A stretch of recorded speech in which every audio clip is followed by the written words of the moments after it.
Hey, everybody, welcome to the Addiction Unlimited podcast, where you get to learn everything you want to know about addiction and recovery. I'm your host, Angela Pugh, co-founder of Kansas City Recovery, life coach, and recovering alcoholic. To learn more about me, you can listen to episode 0 on your podcast app or find us on the web at addictionunlimited.com. Hello, my friend. Welcome back to Addiction Unlimited. This podcast is about what it really takes to stay sober, and we're getting right into it today with some real talk about willpower and coping skills. If willpower worked, you would have quit already. I know that sounds harsh, but think about it. How many mornings have you sworn you were done? How many hangovers? How many promises? How many Monday mornings did you mean it with every fiber of your being? The problem is that wanting something and doing the things required to get it are not the same thing. Most people think they need more willpower. I don't believe that. I believe most people need better access to their coping skills. Because here's what happens. You're cruising along in your life and you're fine. Then something happens, you get stressed, angry, lonely, rejected, overwhelmed, you feel insecure, and suddenly you're activated. And when I say activated, I mean your emotions are running the show. Something happened and now you're upset, stressed, hurt, angry, scared, embarrassed, overwhelmed, whatever the thing is. Your nervous system starts sounding the alarm, and suddenly everything feels more urgent, more personal, more intense than it did 5 minutes ago. That's activated. You can usually feel it in your body too, like your chest gets tight, your stomach drops, your face gets hot, your ears start burning, your heart races. Maybe you feel shaky or restless or like your insides are vibrating. That's the big one for me. When my anxiety shoots up, I feel like my whole insides are vibrating. But you can't settle down, you can't focus, something feels off and you know you need relief. And the moment you're activated like that, your ability to think clearly drops dramatically. You've probably experienced this 1,000 times. It's like you know what you should do and you did the opposite, right? Because you know what I've been telling you for hundreds of episodes. It's that people don't lack information. You have the information. You read all the books, you listen to the podcasts, you do a bunch of information gathering things. It's one of the first natural steps of making change is to gather information. The problem is when you're activated, you lose access to the very skills and tools you already know how to use. When you're activated, you stop being curious, you stop being rational, you stop using your tools, you stop thinking about consequences, you just become reactive. And then here comes the temper tantrum. Not in a childlike way, right? We don't throw ourselves on the floor and lose our damn minds, but in a nervous system temper tantrum way. When adults get emotionally flooded, we do adult versions of temper tantrums, right? It could be isolating, ghosting, picking fights, doom scrolling, catastrophizing, revenge spending, giving somebody the silent treatment, overeating, drinking. Those are all attempts to discharge discomfort. So the question isn't whether you know what to do. The question is whether you can access what you know when you're upset. Your coping skills matter more than your willpower because your coping skills are what bring your brain back online. I know you can probably relate to this. We've all felt this a million times. It's like we can talk about all the healthy things, all the things to do. But when you're in the moment and you're activated and you're pissed and you're uncomfortable, whatever the thing is, it's like you get paralyzed and you can't think of what you're supposed to do. That's what this is about, right? And this is where most people get coping skills completely wrong. They think coping skills are supposed to make the feeling disappear. because we're used to numbing. Alcohol numbs everything so you don't have to feel it. But coping skills don't work the same way. And because that's what you're expecting, you end up frustrated. You go for a walk and you're still anxious. You journal and you still feel angry. You call a friend and you still feel upset. And you think, well, that didn't work. But that's the wrong measurement. The purpose of a coping skill isn't to erase the feeling, it's to help you behave better while you're feeling bad. Because when you're activated, your brain wants relief immediately. And that's when people start making decisions they have to clean up later. So let's talk about why we keep looking for relief. The moment you're activated, your brain doesn't care about your long-term goals, right? It doesn't care about your sobriety date. It doesn't care about who you're trying to become. It wants one thing, not growth, not healing, not the vision you wrote in your journal on January 1st. It wants relief right the F now. And here's the part that sucks. The part we all hate is alcohol worked. Not forever, not well, not without destroying everything around it, but in the moment your nervous system is on fire, it works. It changes how you feel quickly. That's not a character flaw. That's a brain doing exactly what it was trained to do. Your brain learned a pattern, right? Feeling bad, drink, feel different. And your brain is really good at patterns. That's literally what it's built for. It finds what works and files it away. It doesn't evaluate whether the solution is good for you long term, right? It just notes that the discomfort went away and it remembers how you made that happen.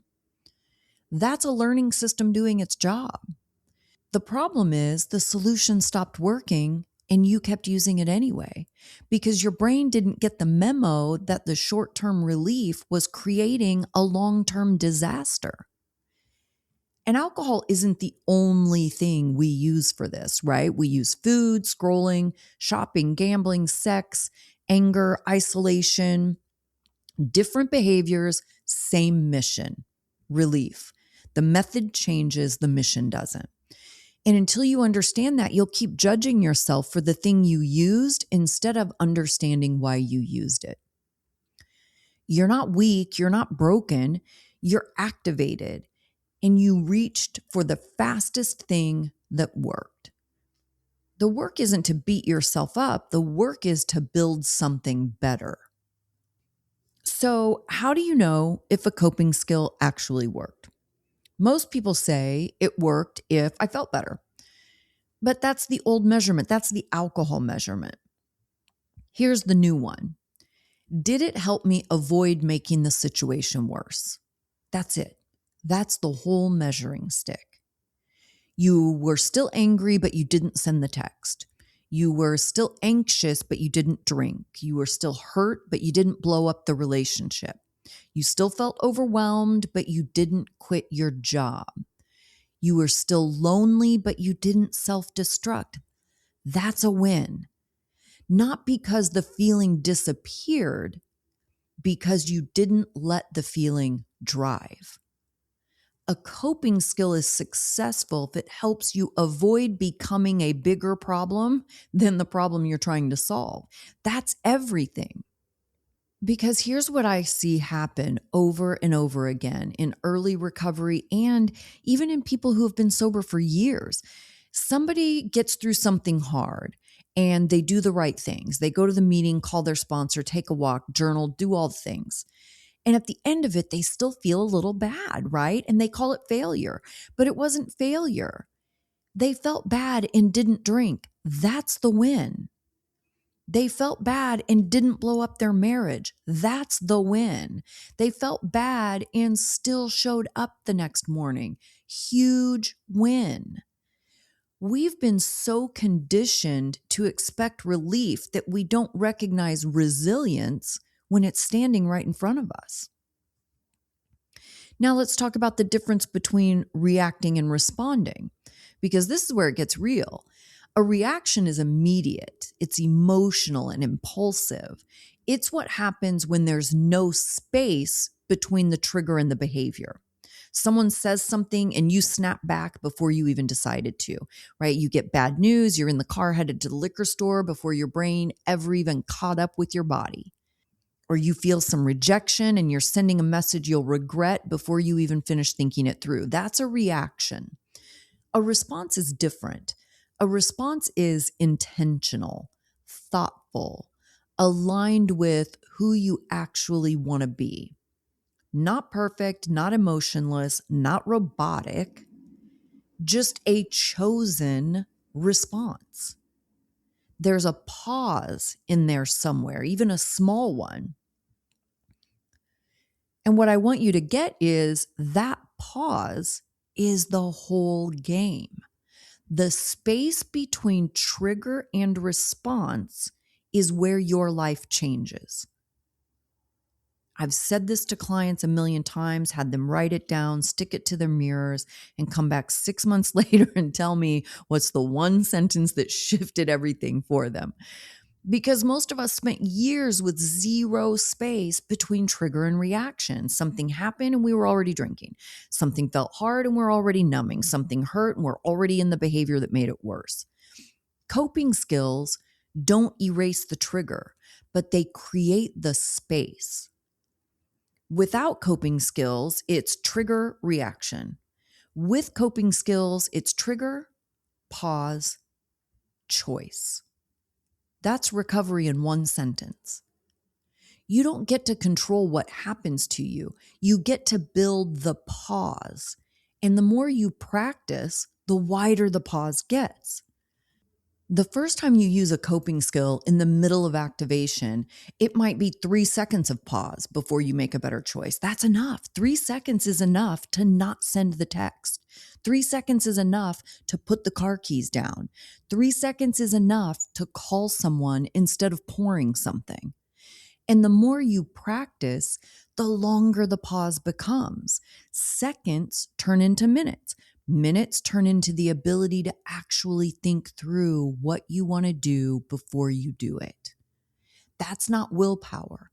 That's a practiced skill. There's a big difference. So let's get practical. I want you to answer an honest question. And I mean, actually answer it, not the version you'd tell your therapist. Like, I don't want that edited bullshit. I want your real, raw response. What do you actually do when you're activated?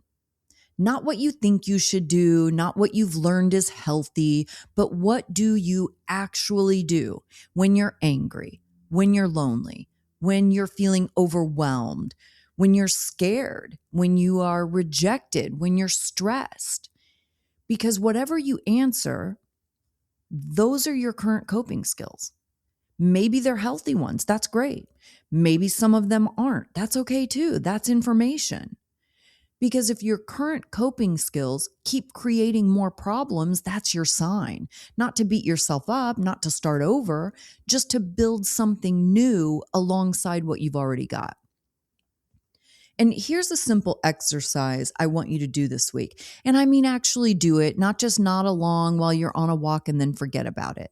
Okay? Write down 3 things you currently do when you're activated that aren't serving you. And be honest with this. Maybe scrolling for 4 hours, picking a fight with your partner, eating until you feel sick, whatever it is for you. Not judgment, just honesty. 3 things you currently do that aren't serving you. Then I want you to write down 3 healthy coping skills you already know about. The walk, the journal, the breathing thing you learned that one time and it actually works, but you never remember to do it. The meeting, whatever's in your toolkit. And then write down 3 people you can contact when you're activated. People you can actually call or text, not people you should call, people you will call. There's a huge difference there. And that's it. 3 unhealthy patterns you're currently using, 3 healthy tools you already have, and 3 people you can reach out to when you can't think straight. That's your crisis plan. It's not complicated. You don't need a spreadsheet or a workbook or a 12-step framework to get started. You just need to know before you're activated what you're going to do. Because when you're activated, you're not going to think clearly enough to come up with a plan from scratch. This is why the plan has to exist before the feelings do. Here's where I want to land all of this. The goal isn't to become someone who never gets activated. That's not recovery. It's not even possible. Everybody gets activated. Everybody gets anxious, angry. We get our feelings hurt. High functioning, 10 years sober, done all the work people still get their feelings hurt and their nervous systems lit up and their buttons pushed. That never goes away. What changes is what you do when it happens. The people who succeed in recovery aren't the people with the most willpower. They're not the people who white-knuckled it hard enough and wanted it badly enough or had some deeper motivation that the rest of us just haven't found yet. They're the people who have practiced using their tools long enough that they can still reach for them when life gets hard. That's it. Not perfect people. Not people who stopped feeling things, just people who built the pause wide enough to make a choice. Because life is always going to hand you uncomfortable feelings. Stress doesn't stop because you got sober. Grief doesn't stop. Rejection doesn't stop. Loneliness doesn't stop. Hard conversations, hard days, hard seasons, those don't stop. The question was never whether you'd feel them. The question is what you're going to do with them. And now you know the answer, not willpower, coping skills. Not erase the feeling, navigate it. Not become someone who never breaks down, become someone who knows what to do when it happens. That's the work, that's recovery. Coping skills don't erase feelings, they ease them.